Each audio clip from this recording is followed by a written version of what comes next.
नमस्कार, आप देख रहे हैं डीडी बिहार। मेरा नाम है प्रशांत रंजन। मेरी आवाज़ सुनो कार्यक्रम में आप सबका बहुत बहुत स्वागत है। दर्शकों, जैसा कि आप जानते हैं कि मेरी आवाज़ सुनो कार्यक्रम के तहत हम सुगम्य भारत अभियान की चर्चा करते हैं और बताते हैं कि इस अभियान के तहत विगत 5-6 वर्षों में किस प्रकार से भारत सरकार ने दिव्यांग जनों के लिए सुविधाएं बहाल की हैं और इस अभियान के तहत जितनी भी सरकारी भवनें हैं, हवाई अड्डे हैं, रेलवे स्टेशन हैं, उनको सुगम्य बनाया जा रहा है ताकि दिव्यांग भाई बहनों को उसमें आने जाने और उसका इस्तेमाल करने में सहूलियत हो। आज के इस विशेष कार्यक्रम में भी हमारे एक विशेष अतिथि उपस्थित हैं। चलिए हम उनका परिचय करते हैं। आज हमारे साथ है जाने माने समाज सेवी और दिव्यांग फ्यूचर एसोसिएशन के महासचिव श्री राकेश कुमार जी। राकेश कुमार जी, डीडी बिहार की स्टूडियो में आपका बहुत बहुत स्वागत है, अभिनंदन है। नमस्कार सर।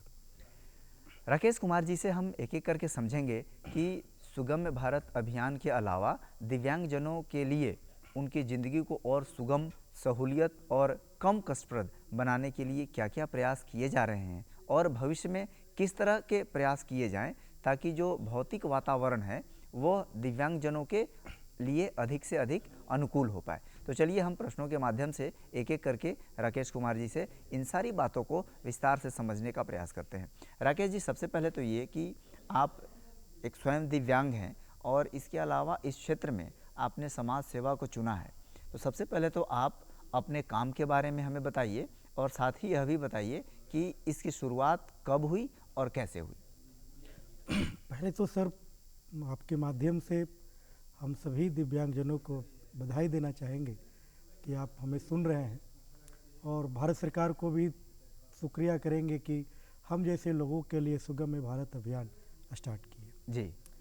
एक्चुअली जिस समय मेरी दिव्यांगता हुई थी, मेरी माँ को ऐसा अचानक लगा कि अब ये मेरा बेटा शायद पूरे दुनिया को नहीं देख पाएगा, नहीं घूम पाएगा, नहीं चल पाएगा, क्योंकि मैं दोनों पैर से दिव्यांग हूँ और मेरा एक पैर जो है माँ के गर्भ से, जिसको गर्भ अवस्था से निकला हुआ ग्रह लघुआ पैर बोलते हैं, मैं बचपन के 1.5 साल की उम्र में पूरे शरीर से पोलियो का शिकार हुआ। उसके बाद धीरे धीरे जब मैं आगे बढ़ा, गांव के ही एक विद्यालय थे जहां मेरे दादाजी फौज में थे। दादाजी विद्यालय लेके जाया करते थे। फिर मेरी समझ आई कि मैं दिव्यांग हूँ और मुझे हमेशा सहारे की ज़रूरत पड़ती है। मैं ऐसा क्या करूँ कि हमको सहारे की आवश्यकता ना पड़े। क्या मेरे अनुसार मेरे बगल का विद्यालय हो सकता है या मैं विद्यालय खुद जा सकता हूँ? ये बात आपने कब महसूस किया? ये मैं जब 3रा या 4था क्लास में था तो मुझे ऐसा लगा।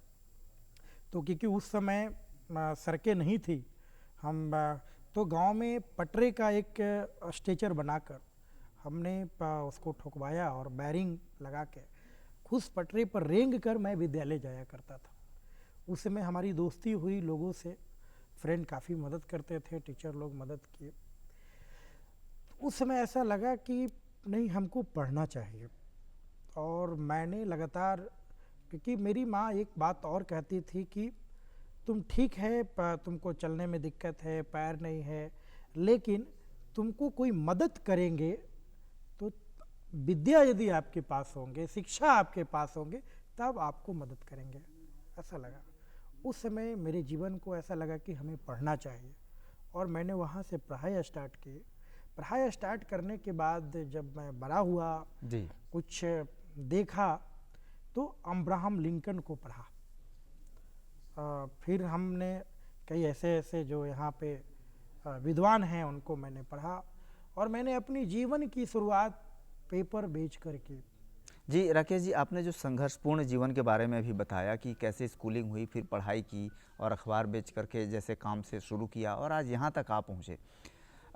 इस बीच हम अब सुगम्य भारत अभियान को लाते हैं अपने चर्चा में कि आपने चूँकि जीवन को काफ़ी संघर्ष करके यहाँ तक की यात्रा की है। इस सुगम्य भारत अभियान को आप किस रूप में देखते हैं? जैसे अपनी शुरुआत से लेकर करीब 7 वर्ष से अधिक हो चुके हैं और इन 7-8 वर्षों में इस अभियान से भारत के बल्कि लाखों नहीं करोड़ों करीब 2.25 करोड़ दिव्यांग हैं इस देश में, उन दिव्यांगों के जीवन में इस अभियान से क्या परिवर्तन आया है, कुछ बताना चाहेंगे? देखिए सर, मैंने शुरू में ही कहा कि भारत सरकार को थैंक्स करेंगे कि मेरे लिए, मेरे अनुसार मेरे जीवन की पहुंच का एक माध्यम बना जी। और क्योंकि मेरे बगैर कुछ भी संभव नहीं, यदि मैं किसी कार्य को कर नहीं पा रहा हूँ तो फिर ये समाज किस लिए, ये राष्ट्र किस लिए। लेकिन राष्ट्र के जो नीति निर्माण करता है उन्होंने समझा। और जहाँ तक सुगम्य भारत अभियान, एक्सेसिबल इंडिया कैंपेन की बात है, तो सिर्फ एक्सेसिबल इंडिया कैंपेन पिछले 5 सालों में, 7 सालों में सिर्फ दिव्यांगजनों के लिए सहूलियत नहीं है जी। आप यदि गर्भवती महिलाओं को देखेंगे, क्या लो फ्लोर जो बसें हैं जो सरकार ने लागू की है, समतल स्थलीय बस, वो दिव्यांग के अलावे गर्भवती महिलाएं भी आसान से चढ़ सकते हैं। जी बिल्कुल। जो वरिष्ठ नागरिक हैं, बुजुर्ग नागरिक हैं, वो भी चढ़ सकते हैं। और छोटे बच्चे, क्योंकि छोटे बच्चे को भी चढ़ने में आसान होता है। आप एक बड़ी चीज़ की ओर संकेत कर रहे हैं राकेश जी कि सुगम्य भारत अभियान ने न सिर्फ दिव्यांगों के जीवन में सहूलियत भरा एक कदम दिया है, बल्कि इसके साथ साथ गर्भवती महिलाएं, बुजुर्ग और बच्चे भी उस अभियान से जो परिवर्तन आ रहे हैं उसका लाभ उनको भी मिल रहा है। बिल्कुल सर, एग्जाम्पल के तौर पे हम देंगे, जैसे रेलवे पटना जंक्शन पे हम लोगों के प्रयास से एक लगा स्ट्रेचर चलता हुआ सीढ़ी जी। अब बताइए, सिर्फ वो दिव्यांग के लिए तो नहीं है। लिफ्ट लगाई गई सिर्फ दिव्यांग के लिए नहीं है। कष्ट होता है कि मैं व्हील चेयर से चल रहा हूँ तो मुझे कौन लेके जाएंगे, लेकिन जब बीमार आप पड़ते हैं तो उस अवस्था में क्या है। सुगम भारत अभियान है क्या कि किसी भी कार्य को स्वतः करने में परेशानी आती है तो ऐसे में आप सरलता से हो जाए, वो सुगम भारत है। तो सुगम्य भारत अभियान दिव्यांग को तो बहुत सारा लाभ मिला ही, लेकिन ये भी नागरिकों को आत्मसम्मान पहुंचाता जो सामान्य जन है। जी बिल्कुल बिल्कुल बिल्कुल सर। और सुगम्य भारत से हम एक चीज जरूर कहेंगे जी। जो लाभ हुआ, कहाँ कहाँ लाभ हुआ। अब जैसे सुगम्य भारत अभियान नहीं होता तो आज हम लाखों लाख लोगों के बीच में जो दूरदर्शन के माध्यम से बोल रहे हैं नहीं बोल पाते, पहली बात। दूसरी बात कि भारत सरकार ने टेक्नोलॉजी में बहुत दृष्टिबाधित आज फास्ट कंप्यूटर चला रहे हैं, स्मार्टफोन का इस्तेमाल कर रहे हैं। तो बहुत सारे ऐसे जो हम व्हील चेयर से ओलंपिक जीत रहे हैं, पारा ओलंपिक में जा रहे हैं, भाला फेंक रहे हैं, गोला फेंक रहे हैं, तो हम 17 मेडल दुनिया में ला रहे हैं। वो सुगम्य भारत अभियान का नतीजा है। जी, ये बहुत बारीक चीज़ कही आपने। पैरालंपिक की चर्चा की, अभी हम बता दें कि भारत में जो सामान्य खिलाड़ी होते हैं उनके वनिस्पत जो पैरा खिलाड़ी होते हैं उनको कम वेतन या पारिश्रमिक दिया जाता था, लेकिन 2022 से, अप्रैल 2022 से भारत सरकार ने निर्णय लिया कि पैरा खिलाड़ियों को भी जीतने पर उतने ही पैसे मिलेंगे जितने सामान्य खिलाड़ी को मिलते हैं। तो एक समानता का जो सम्मान होता है वह भी दिव्यांगजनों के लिए हुआ। और हम सब जानते हैं कि इसके पीछे सुगम्य भारत अभियान की जो लगातार पहल है, उस पहल की ही परिणति है कि समानता हर जगह आ रही है, तो खेलों के क्षेत्र में भी आए।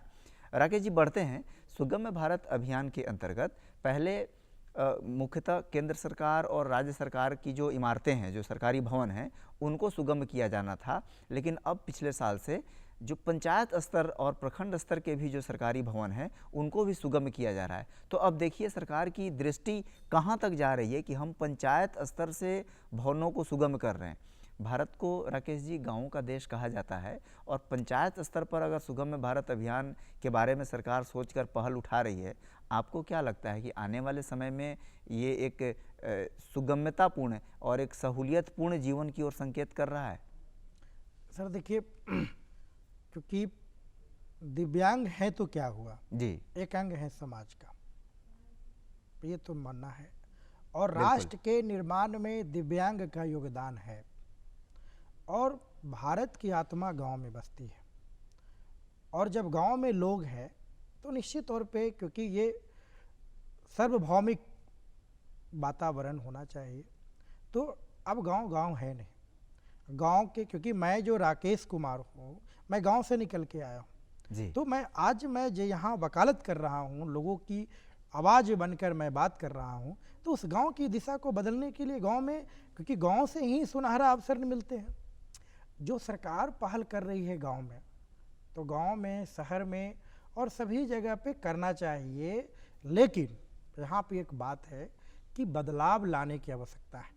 सुगम्य भारत अभियान का मतलब ये नहीं है कि सिर्फ वो दिव्यांगजनों के लिए है, वो सभी लोगों के लिए सुगमता है। यदि कोई आपदा आती है गांव में, मान के चलिए कि पंचायत भवन गांव में बनी है या आत्मनिर्भर केंद्र बना है, कोई ऐसा केंद्र है, प्रधानमंत्री जी बराबर आत्मनिर्भर भारत की बात करते हैं, उसमें दिव्यांग भी शामिल हैं। यदि कुछ ऐसा केंद्र बना और सब छत पे बैठे हैं और यदि रैंप लगी हुई है, अचानक भूकंप आया तो सिर्फ दिव्यांग ही उस रैंप पे या ढलाव सीढ़ी से उतरेंगे कि सभी लोग दौड़ के चले आएंगे? सामान्य जन भी उतरेंगे, सामान्य जन भी चले आएंगे।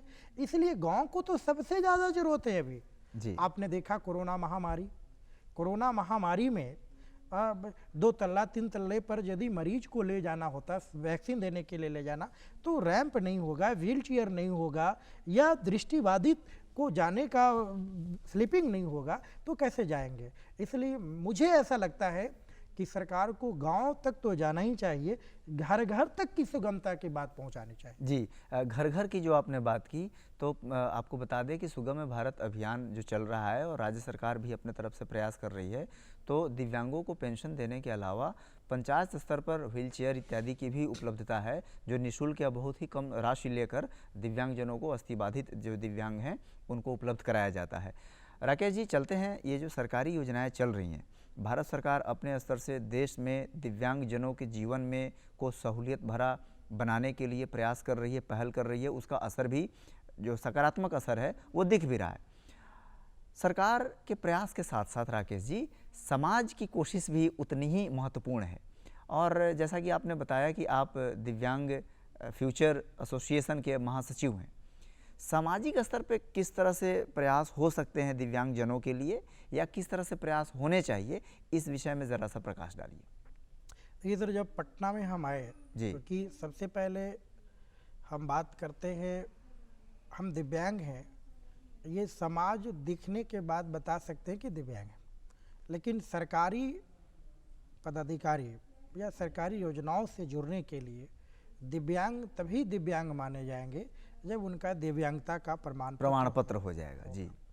तो हम उस समय से बात करते हैं कि दिव्यांग प्रमाण पत्र बनाने में जो हमारी कठिनाई हुई, संघर्ष करना पड़ा। पहले तो बहुत 8, 18, 28 3 डेट में लगता था, और आज भी दिव्यांगता का प्रमाण पत्र लेने में परेशानी हो रही है। लेकिन भारत सरकार ने UDID बनाकर, यूनिक डिजेबिलिटी और स्वावलंबन का ऐप बनाकर आसान किया है।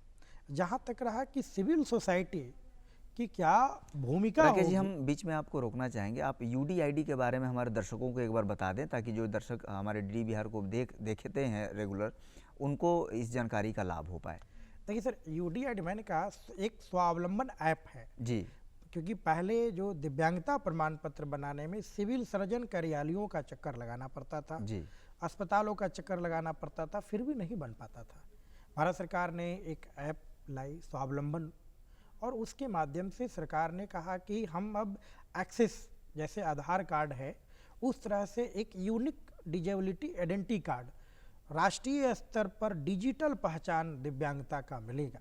ये तो क्रांतिकारी कदम है। बिल्कुल सर, बिल्कुल क्रांतिकारी कदम है कि जैसे आपको नागरिकों को, दिव्यांग नागरिकों को गिनने के लिए सरकार ने UDID बनाया, और एक ही UDID कार्ड से सभी प्रकार की योजनाओं का लाभ मिलेगा। इसका कंसेप्ट ये है जी, ये नहीं है कि आप UDID कार्ड बन गया तो आपको रेलवे कॉन्सेशन बनाना होगा, आपको हवाई यात्रा का अलग प्रमाण पत्र बनाना होगा, आपको स्मार्ट कार्ड अलग बनाना होगा, पेंशन के लिए आप पेंशन के अलग, कुछ नहीं। UDID आपका है, UDID कार्ड लेके जाइए, योजना का लाभ लीजिए, ये UDID तो बहुत सरल हो गया। बिल्कुल, लेकिन कई राज्यों ने अभी इस पे काम किया है, 100% नहीं कर पाया है। तो UDID प्रत्येक दिव्यांगों के लिए जरूरी है, जैसे वोटर ID कार्ड और आधार कार्ड। वोटर ID कार्ड भी जरूरी है और आधार कार्ड भी जरूरी है, उसी प्रकार दिव्यांग प्रमाण पत्र जरूरी है और UDID कार्ड जरूरी है। UDID कैसे बनेगा, जरा इसको सरल रूप में संक्षिप्त में बता सकते हैं? स्वावलंबन ऐप पे जाना है जी, जिनके पास दिव्यांगता का प्रमाण पत्र है, वो प्रमाण पत्र के आधार पर किसी भी साइबर कैफे या मोबाइल से वो खुद ही बना सकते हैं। उसमें व्यक्तिगत डिटेल है, रोजगार का डिटेल है, और दिव्यांगता का डिटेल है, और शैक्षणिक यदि कोई डिटेल आपके पास है उसको भी डाल दीजिए, और 45 दिन के अंदर घर पे स्पीड पोस्ट के द्वारा चला यूडीआईडी आ जाता है। यूडीआईडी कार्ड आ जाता है। और यूडीआईडी कार्ड आने के बाद आपको एक मैसेज भी आता है, जैसे ही आप ऑनलाइन करेंगे जमा, जी। एक तुरंत 24 घंटे के अंदर यूडीआईडी नंबर जनरेट हो जाएगा। इसी तरीके और वो जो नंबर जनरेट हो गया, समझिए वो आधार कार्ड के नंबर की तरह जी है। जी जी जी और उसका इस्तेमाल हर योजना को एक्सेस करने में कर उसका लाभ सकते हैं। मिलेगा। बिना यूडीआईडी कार्ड का कोई योजना ही नहीं मिलेगा। भारत सरकार ने तो कहा कि बिना यूडीआईडी कार्ड का दिव्यांगता पेंशन भी अब नहीं मिलेगी। अच्छा, एक तरह से ये अनिवार्यता हमें लगता है कि योजनाओं में पारदर्शिता लाने के लिए भी ठीक है कि जो सही लाभुक है उसको मिले। क्या आपको क्या लगता है? देखिए, थोड़ा इसमें अवेयरनेस लाके किया जाना चाहिए जी, क्योंकि बहुत सारे लोग अभी जानते नहीं यूडीआईडी कार्ड अभी और जागरूकता की आवश्यकता है। और जो नीचे का उपक्रम है, पंचायती राज व्यवस्थाएं हैं, शहरी निकाय जो है, जी। नगर निगम, इन लोगों के बीच में भी इसकी समझ की ज़रूरत है। और उन लोगों को बताकर यदि ये सरकार कार्य को करेगी तो बेहतर होगा। लेकिन ये भी ज़रूरी है, नहीं तो फिर आज के डेट में है कि जब आप कुछ करे कदम नहीं लेंगे तो लोग इसका बनाना नहीं करेंगे। क्योंकि दिव्यांगता की पहचान करना भी बड़ा मुश्किल अभी हो रहा है।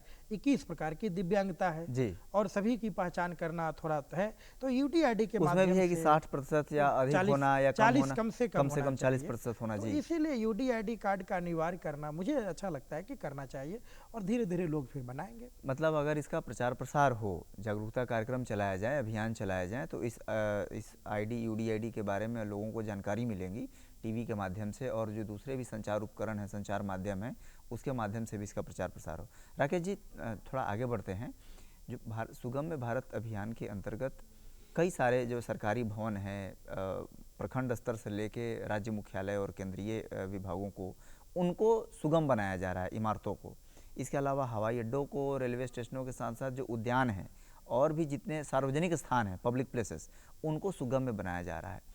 आप स्वयं दिव्यांग हैं, तो ऐसी एक दो बातों को हम जानना चाहेंगे कि ये जो सारे अभियान चल रहे हैं, इससे लाभ हो रहा है, इसको और कैसे बेहतर किया जाए, और या आप ऐसी भी चीज़ों पर आपकी दृष्टि गई होगी जहां अभी तक दृष्टि हमारी या सामान्य जन की नहीं जा पाई है, इस बारे में कुछ कहना चाहेंगे?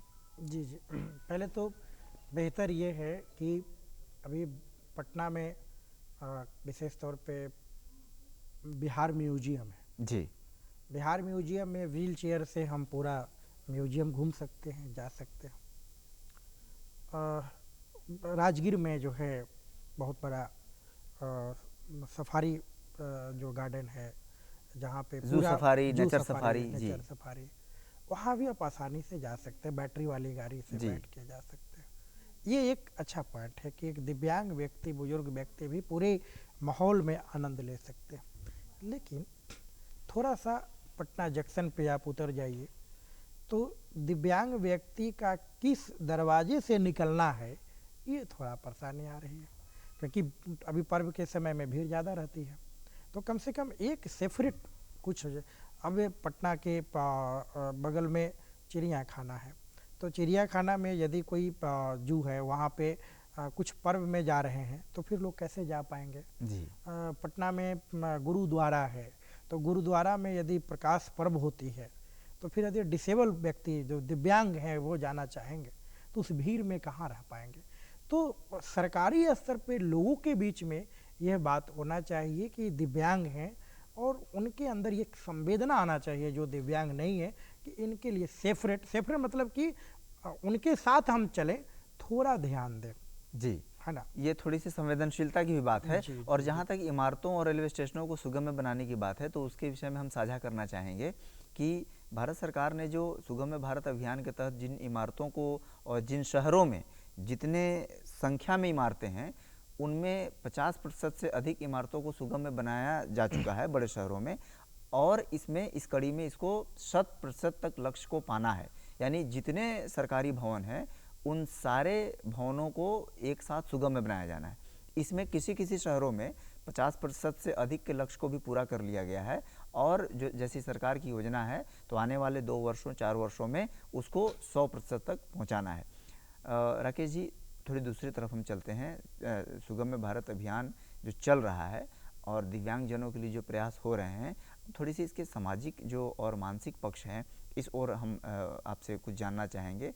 दिव्यांगजन जो संघर्ष कर रहे हैं उसमें सरकार प्रयास कर रही है, थोड़ी सी जो दिव्यांग नहीं है यानी कि जो सामान्य जन है उनके तरफ से क्या अपेक्षा होनी चाहिए, क्योंकि टीवी लाखों लोग देखते हैं डीडी बिहार को, तो एक उनसे क्या अपील या उनसे क्या अपेक्षा दिव्यांगजनों को रहती है या रहनी चाहिए, उस बारे में कुछ कहना चाहेंगे? देखिए, जो भी देख रहे हैं और आप भी यहाँ पे हैं जी, ये तो पहले समझ होना चाहिए कि आज न तो कल आप भी दिव्यांग हो जाइएगा।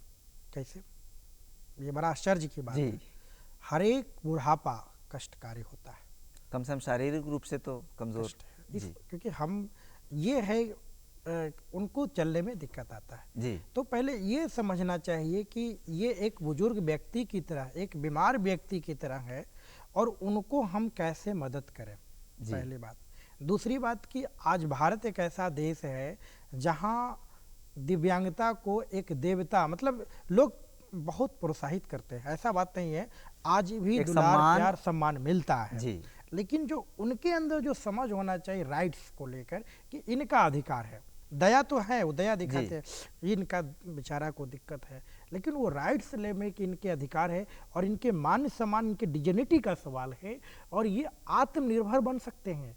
यदि हम एक सहारा देके इनको ऊपर बैठाते हैं तो ऑटो पर आसानी से बैठ जाते हैं। ये समझ और सोच होना समाज के लिए जरूरी है जी, ये बहुत ज़रूरी है। राकेश जी बता रहे थे कि किस प्रकार से दिव्यांगजनों के लिए सुविधाएं तो हैं ही, उनके लिए संवेदनशीलता और सम्मान की भी उतनी ही आवश्यकता है। हम चाहते थे कि राकेश जी के साथ बातचीत को और आगे बढ़ाएं ताकि दर्शकों को और भी अधिक जानकारियाँ मिल पाएँ, लेकिन हमारे पास समय की सीमा होती है।